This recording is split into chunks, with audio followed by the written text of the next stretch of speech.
Bonjour, alors aujourd'hui nous allons parler du Virtual Data Viewer qui est un produit de Qplex qui est disponible dans tous nos produits en fait, que ce soit Virtual ETL, Cloud ETL ou Virtual Data Manager. Alors ce que je vais faire c'est je vais me connecter à une de mes instances de démonstration, ce qui va prendre juste une seconde.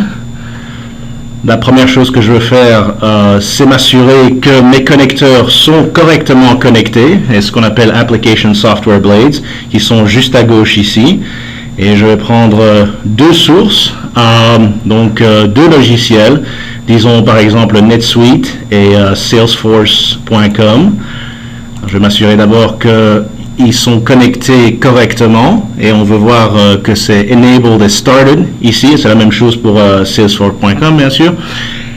La première chose que je vais faire maintenant, c'est aller à mon dictionnaire de données, parce que ce que nous allons vraiment faire, c'est comparer les métadonnées de deux systèmes de sources.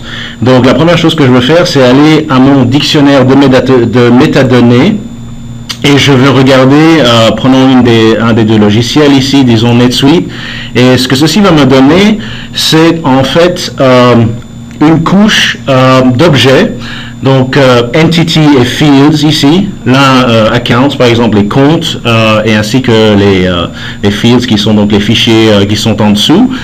Ce que je peux faire aussi avec cette catégorie ici qui s'appelle Label, c'est ce que je peux faire, c'est que, et ça peut être utile d'un logiciel à l'autre, un compte, account par exemple, il s'agit vraiment d'un compte en banque dans le cas de NetSuite. Donc ce que je peux faire ici, c'est que je peux mettre bank account par exemple, sans toucher à mon logiciel d'origine.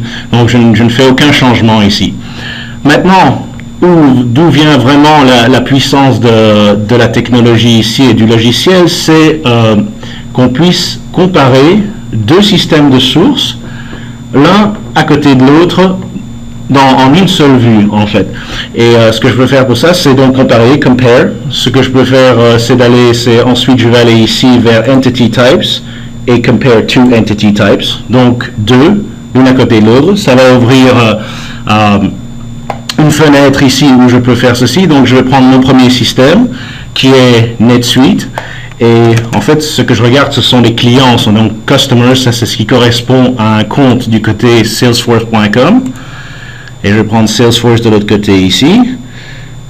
Je vais devoir aller descendre un tout petit peu ici pour le trouver. Voilà, Accounts. Et voilà, maintenant je suis en train de regarder ma structure d'objets, donc cette couche objet, des deux côtés, du côté NetSuite ainsi que du côté Salesforce.com. Ce que ceci me permet aussi de faire, et encore une fois il s'agit du Virtual Data Viewer, c'est qu'à l'intérieur de ceci, je peux aller vers au field ici et cliquer dessus. Ce que ça va me donner, c'est en fait, il y a un algorithme qui est derrière ceci, qui calcule en fait, ça regarde la longueur des données ici, ainsi que la composition des données, et ça nous donne en fait un intervalle de confiance pour ces fields, pour voir ce qu'il y a à l'intérieur, et ça nous donne en fait une comparaison et un intervalle de confiance pour ce qui serait la même des deux côtés. Donc c'est vraiment utile au cas où on regarde plusieurs systèmes et on veut éventuellement bouger ou propager des données d'un système vers l'autre. Donc vous voyez aussi ici que c'est en vert, il y a ça apparaît en vert ici. Plus le vert est foncé, plus l'intervalle de confiance est grand. Donc ça c'est quelque chose à retenir absolument. Ceci est ce qu'on appelle aussi notre Freemium Edition, c'est-à-dire c'est une édition gratuite. Ce logiciel VDV, donc Virtual Data Viewer, est gratuit. Il est disponible sur notre site web à www.qplex.com. Et ne manquez pas de venir nous rendre visite et télécharger un VDV. Je vous remercie.